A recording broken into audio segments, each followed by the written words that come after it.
Mirko.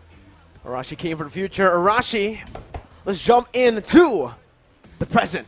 As we see Zace and the Indonesian team draft for their side. Indonesia on the blue side, Cambodia on the red side. Remember, the pattern so far in the series is red side 100% win rate.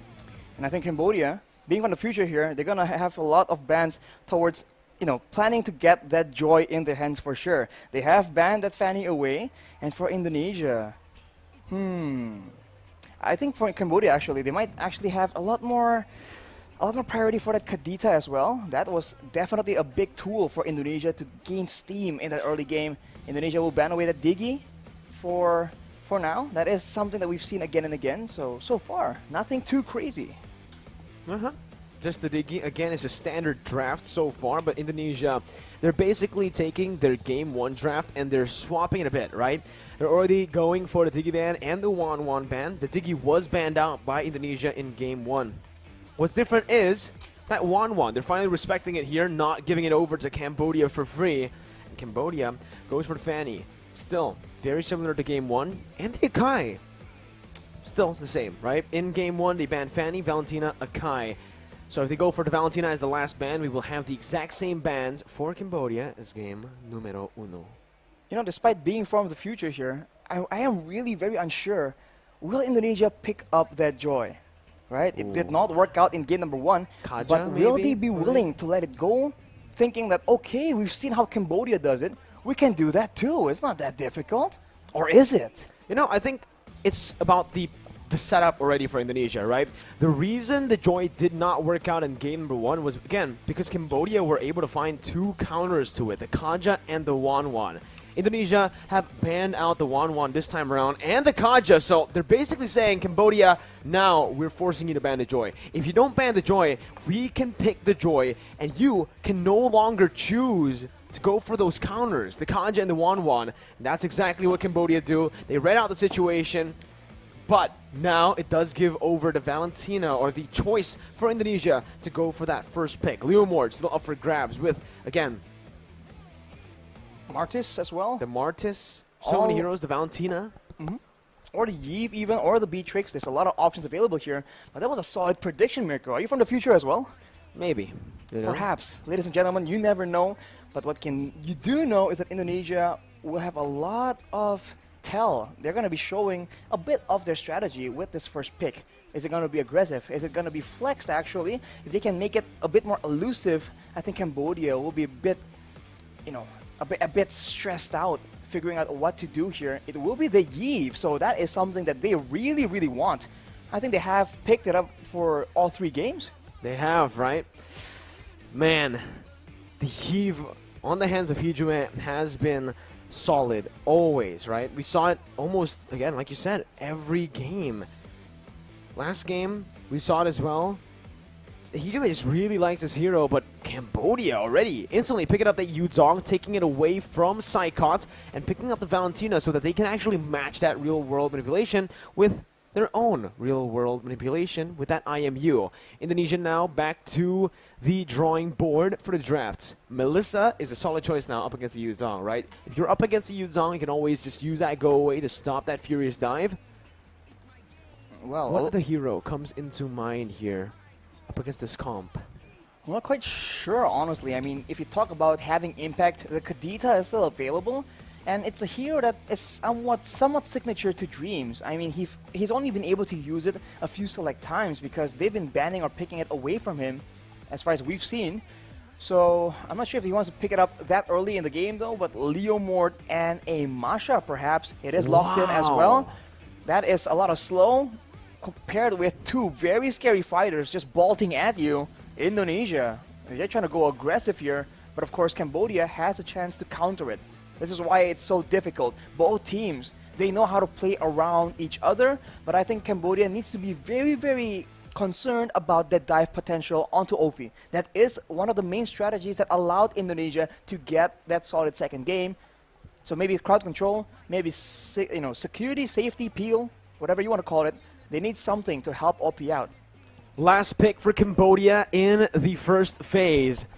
They need a hero that can be very independent here in these team fights as well, knowing that there's so much dive. self-peel hero, but they will just go for the Martis first. This will give the, again, chance for both of these countries to start narrowing down that gold lane. With the Melissa banned out, knowing that, again, they already have a Yuzong and now a Martis, two heroes that wants to get close. The Melissa is a solid option for the ban. Now Indonesia, honestly looking at it, they might want to get Irithel out of the fray. Irithel, or maybe a Claude even?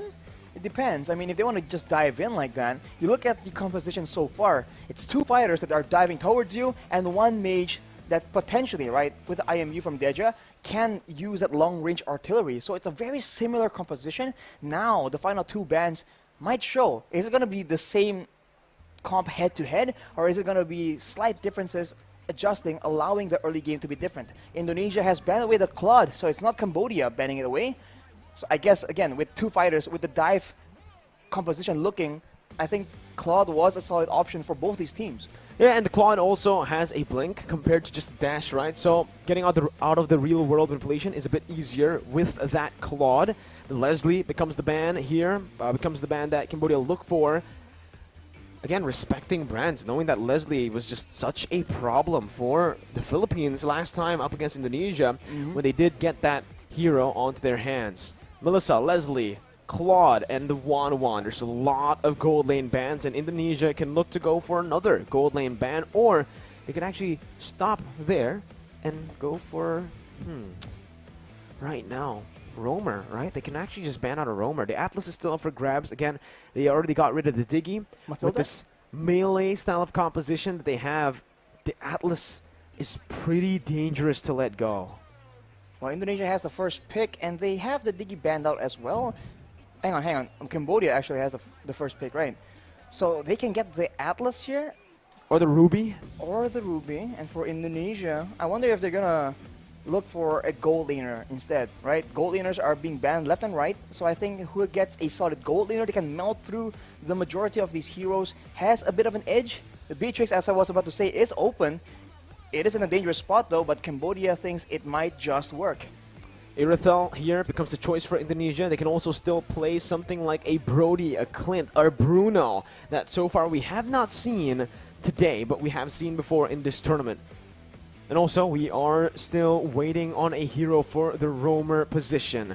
I think the reason Cambodia went for the Beatrix first was because they know that if they pick they know if they let the Atlas open for Indonesia, and Indonesia eventually goes for that pick, Cambodia has the option to just steal that Fatal Links away. Has the Valentina with the IMU to look for these crazy engages with the same ultimate.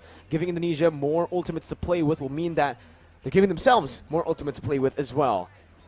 Indonesia, just as I say that Bruno is going to be hovered over, but the Irithel becomes the wiser choice, the better choice here for Indo. And the Mathilda, like you mentioned, but the Lolita instantly here hovered over, shadow picked by Cambodia. I think it's a very solid choice here, but it's only to counter the Irithel. The dive, not so much. Well, technically, it can be a counter to dive if he finds a good position to get that Numina Blast.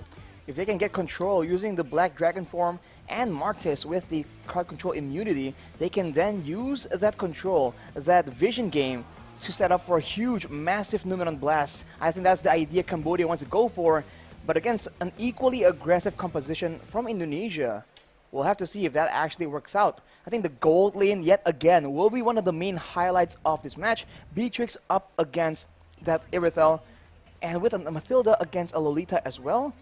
In that 2v2, Mirko, who do you think comes out on top? Mid lane? No, the gold lane. The gold lane duo. Let's say the duo, duo showdown actually comes through. Well, for the Irithel in this matchup up against the Beatrix, honestly, it comes down to, again, I do feel like it's a bit equal here in the gold lane, even in the duo gold lane here. But the Mathilda does have a bit more of an edge early on with the blooms, so that she can actually help his gold laner win the trades. But ladies and gentlemen, we're going to see if that actually happens here in game number 3. 1-1, the decider is here. Indonesia versus Cambodia for the grand finals of IESF. Man, Psychot's on the Masha though. This is quite interesting. We have to see how oppressive exactly can he get with it. But the jungle clear, as we can see, this Leomord is very deadly, and early on in the previous game, we saw that Cambodia was able to secure a kill just using the early base damage, and now Dreams is just trying to be an absolute nuisance, trying to make sure that Lutu takes a longer time clearing, or even stealing it away. Yeah, but Lutu will still be able to clear it out, has the Demon Slayer as well. You can see that the Leomord Taz is already invading the enemy jungle quite early on, trying to steal away some of the creeps here as Lutu has actually opted to go for the Lethal Wanderer. No mid-control for Indonesia. This might be risky, but Taz gets out in time, getting a level lead on Lutu right now, and proceeds to go over to his own jungle to full clear. In the early game, it's never big moments for the most part, right? I think it comes down to the smaller exchanges, the small goal differences, and now they're just going aggressively, but ooh, very scary because Dreams was in the wings. And again, it's just a very balanced contest of wave clear and ganking potential, and neither team has had a lead just yet. Both teams are still playing it a bit passively, right? Both roamers are rotating across the map as well. Not much action on the map in the first minute. Very different from the last game where we saw action instantly, almost right as the game started for both Cambodia and Indonesia.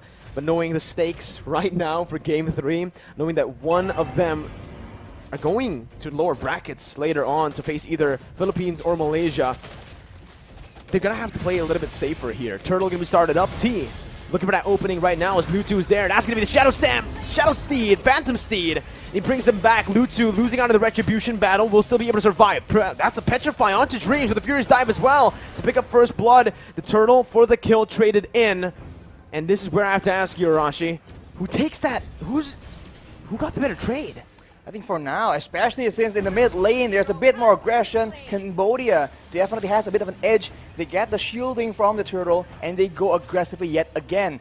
Indonesia now needs to be very, very careful. They have tools to protect their carries, but if they let Cambodia gain too much momentum, that is a very dangerous mid-game that they are looking at right now. Especially, as we mentioned, if the Lolita can set up, if T can make those plays happen, that is definitely something that Indonesia wants to avoid in order for them to be able to shut down OP in this bottom side. Brands was taken out, so now it really leans in favor of the Cambodians.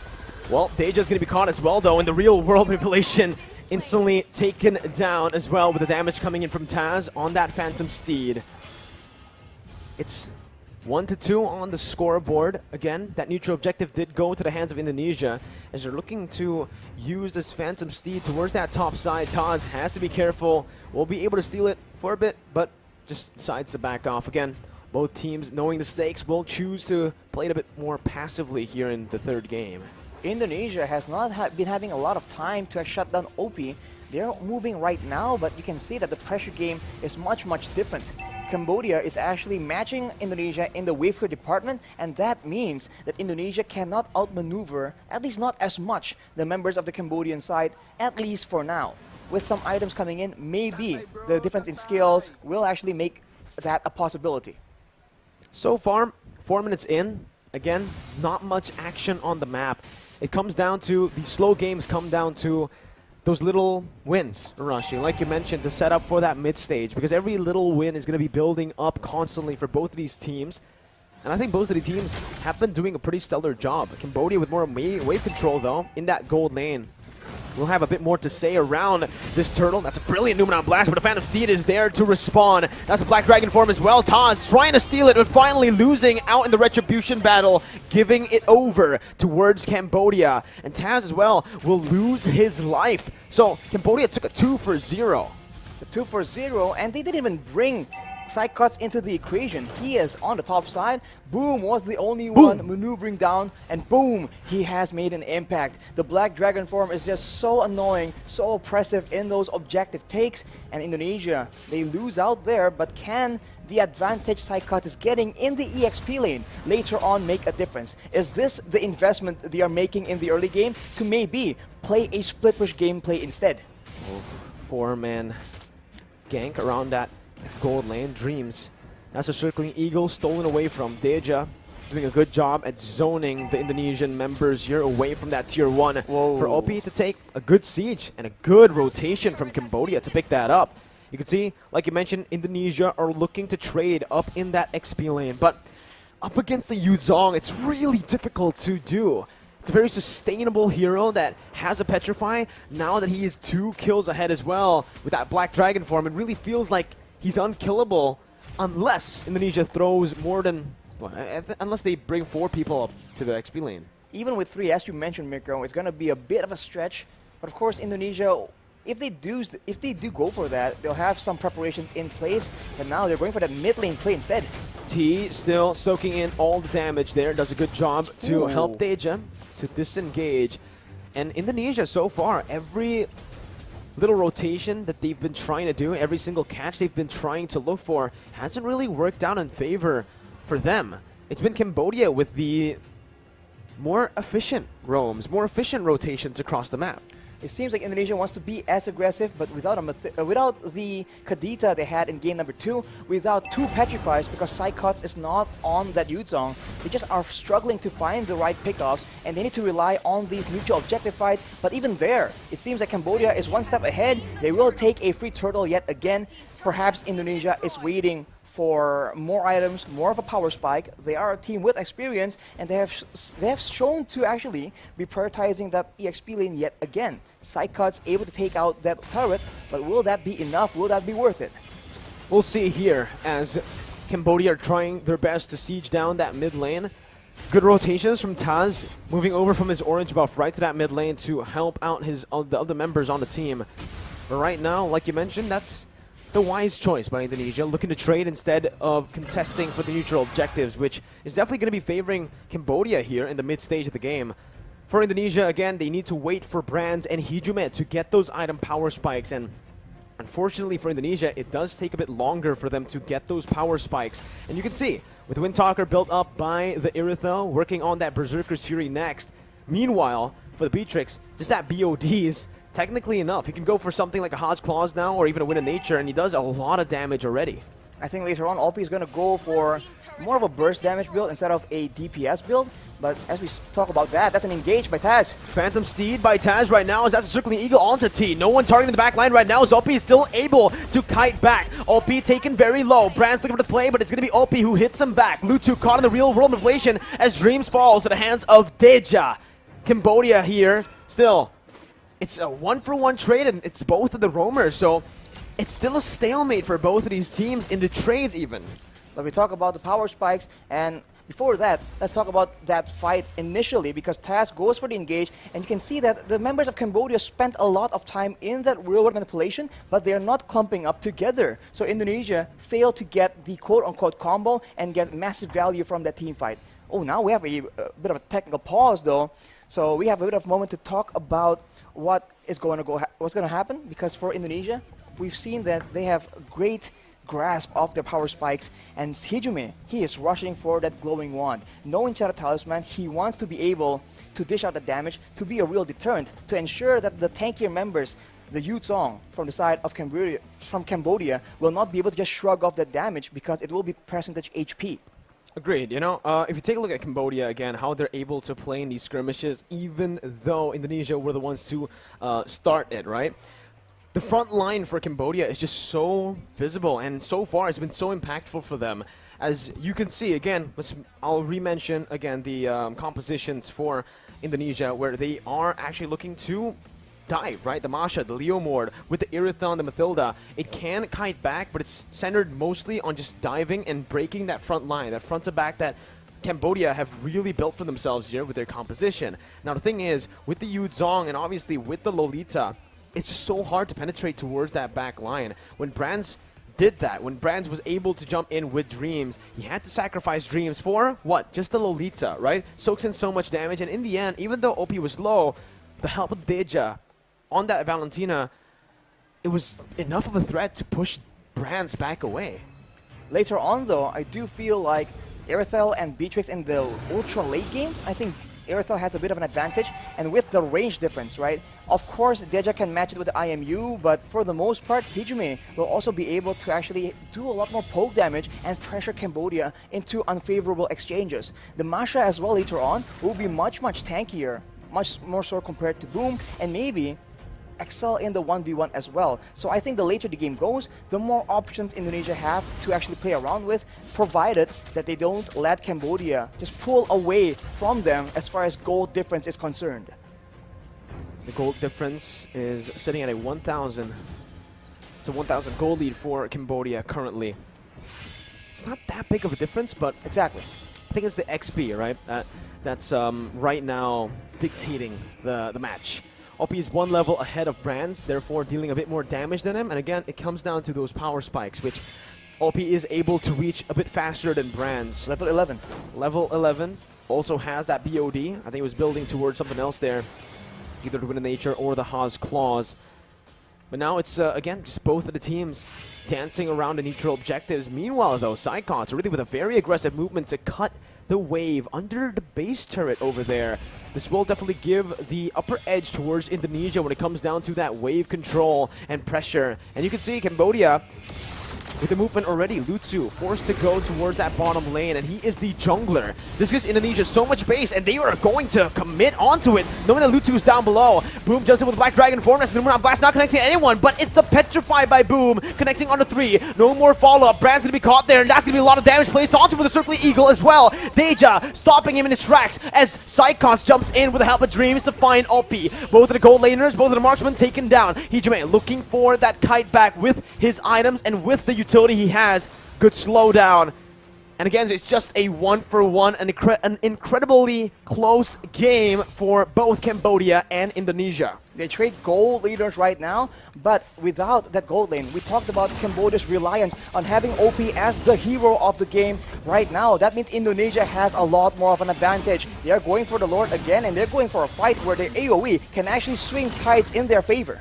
Brands is going to reach this Lord pit a bit faster. Real world revelation locking Boom down for the Phantom Steed to deal as much damage as possible. Brands finally rejoining the team. That's another Phantom Steed over by Lutsu, by Deja, who's able to jump in. Lutsu coming in, enabling the rest of the team to deal out that damage. A 1-for-2 now. It's still favoring Indonesia. Lutsu and Boom taken down for Taz. The Lord is not going to be committed on right now. Indonesia decided to just go for that mid lane. T trying his best to defend this, but it won't work out for him in the long run. The Circling Eagle might actually be able to take him down here with the help of the other members, but T will be able to get out. The Indonesian members opted to just go for the turret. And all that was just for a turret. This game is getting, like you mentioned, intense from the future, man. It's going to be very much intense, even more so later on, especially for Cambodia. They are starting to lose their grasp on the game, especially with Indonesia's control over the neutral objectives. With that maca split pushing as well, we've talked about this. Cambodia have a bit more of a combo situation. Indonesia have a lot more options to play around with. They can use the Leomord and the maca defensively, and they have security. They have the Matilda's Guiding Wind to try and save their main carries as well. Cambodia does not have the same kind of luxury. No, they don't, right? I think now they need to start prioritizing OP again, because in the last few fights they have been able to find Brands, but without the help of OP, it does feel like they will lack more, well, they will lack that sustainable damage. Boom with the Black Dragon form, Circling Eagle by Dreams, a bit too aggressive there, but the Moonlight Blast now is going to be chained in, channeled in. Deja jumping on Hijime, who's still able to kite away, but not for long as he gets taken down by Boom. Brands with the Nature dealing a lot of damage and sustaining back up again, as that's so much on that back line. Taz is hunting, sniffing out, and he gets it onto OP. A brilliant read by Taz to find that double and to get Indonesia a 3-for-2 trade. It's a very close game, man. Indonesia are winning these skirmishes, but only by about 1 kill each fight. But they keep repeating the same thing again and again. They have no urgency to take this Lord. They keep using it to bait the members of Cambodia into fights that they don't really want, that they can't really take. And it has been working so far, and eventually now they can get a free Lord, completely uncontested. And this is the beginning of the comeback for Indonesia, if they are able to maintain that discipline. Discipline is the name of the game, and on that note, we will take a bit of a break because there is a technical pause. I think it comes down to the team fight execution, Arashi, there. You could see that for Indonesia, like we mentioned earlier on, the problem that they had to face was that front line not breaking. Yep. The Martis, the Valentina even acting as a frontliner with the help of, obviously, the Yu Zhong. But in that fight there, they were able to split these members across different positions, and with their composition, it works. You know, this is what their composition was made for, to dive and to isolate the members, taking them down one by one simultaneously. I think that is where Irithel excels as well, because you can be a lot more mobile and you're not really as vulnerable as all the other gold laners. In that fight though, Hijime was dangerously close to getting picked off. He was using his real world manipulation right on the tip of the Numenon blast range. He flickered out of danger there, but that could have easily gone south for the Indonesians.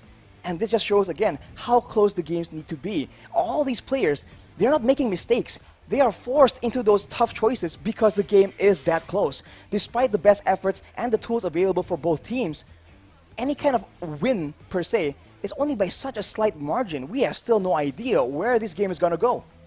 It's crazy to see how both teams are playing right now, out of their minds. And after every skirmish, it's usually just either equal trades or one advantage in the trades for one of the teams, right? We saw a 2-for-1 for Indonesia. We also saw a 2-for-1 for Cambodia. Then, obviously, a lot of 2-for-2s, 1-for-1s here and there, back and forth with the trades for the turtle to the turrets. In the end, we are looking at Indonesia now with a pretty significant trade. They were able to get a 3-for-2. On top of that, the Lord as well. So, makes it a 4-for-2, as they are going to be able to finally push their lead, right? Because both teams so far, I think, have been just going back and forth with that gold lead. 1,000 over to Cambodia, 1,000 over Indonesia. Not really a sustainable gold lead for such a long time in this game.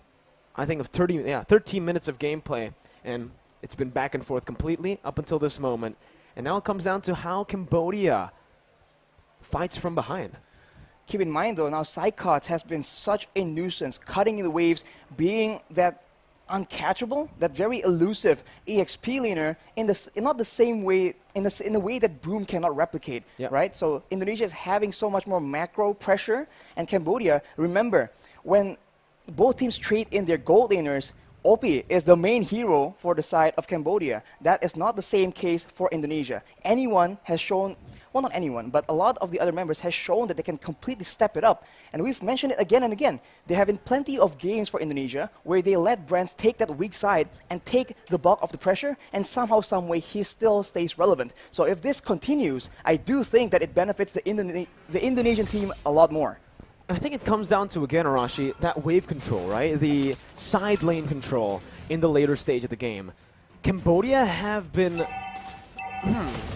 The division of labor within Cambodia is a bit questionable in my opinion, right? Lutu has been the one sent down to the gold lane to actually clear that minion wave where, again, he's the jungler. He needs to be there. That was the reason Indonesia were able to commit onto Lord and to force Cambodia in a position where they weren't ready to look for a fight. But here it is once again. Nibiru's passion there by OP, but it's going to be cancelled out. That's still the mid lane tier 2 taken down. They have a lot more siege potential here with that Yeeve, and now look at that flank though from T. Oh, he's going to be spotted out here. It was initially such a good flank, but it's going to be spotted out, and that's the flicker out. The threat of that Numenal Blast flicker is no longer present for Cambodia. That is completely unfortunate. And as you mentioned, Mirko, sending Luto is difficult, but they require Boom to have that kind of backline pressure in those team fights. Indonesia is making Cambodia have the hardest of decisions, and now with that superior siege, with that poke damage, with the counter engage available, they're slowly but surely working up their way, taking control over the jungle, and now Cambodia is in trouble. Can they even send anyone out to try and scout in these bushes? Because T has no flash, no flicker available. Yeah, let's take a look at the items here. That's the Berserker's Fury, the DHS already completed as well. It's done for Brands here on the Irithel. One more item to go. He's working on either a I don't know. Does he want to get a Scarlet Phantom here? I feel like, you know, Has Claws? As late as this. I'm thinking. I feel like Has Claws would be better because how Irithel works out, but maybe he has something else in mind. Hijime, of course, I have my eyes on the Yeeve with a Divine Glaive, though. You're biased towards Yeeve, Arashi. I mean, it is what it is. He has penetration now, and that is a lot of AoE, especially if Indonesia is using these lords to actually bait Cambodia into a fight. The Psychots. Oh, Psychots losing a whole lot of HP. OP with a brilliant with the nature there.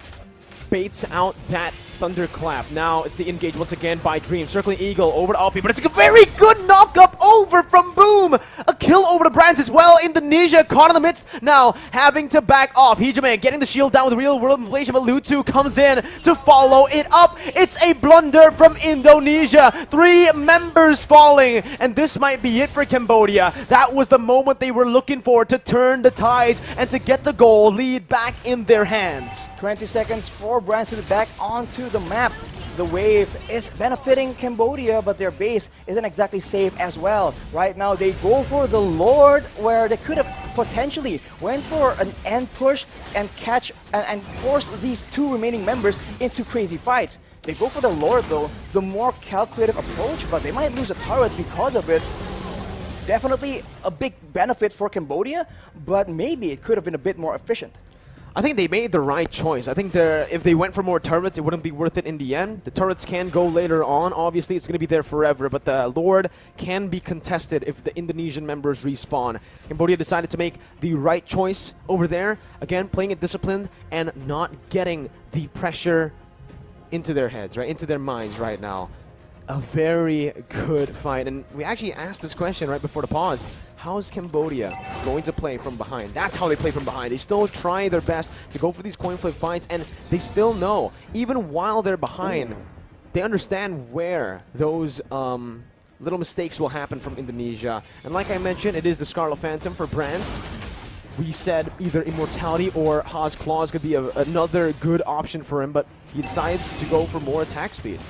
Well, that is why, as well, that is why Cambodia keeps Boom in those team fights. That is the impact he can bring. And now with the Lord here, it will be cleared out by the Indonesians, and it's back to the status quo. It's back to Indonesia, pressuring with that macro game, abusing this maca as much as possible, but Cambodia has equalized on the gold lead.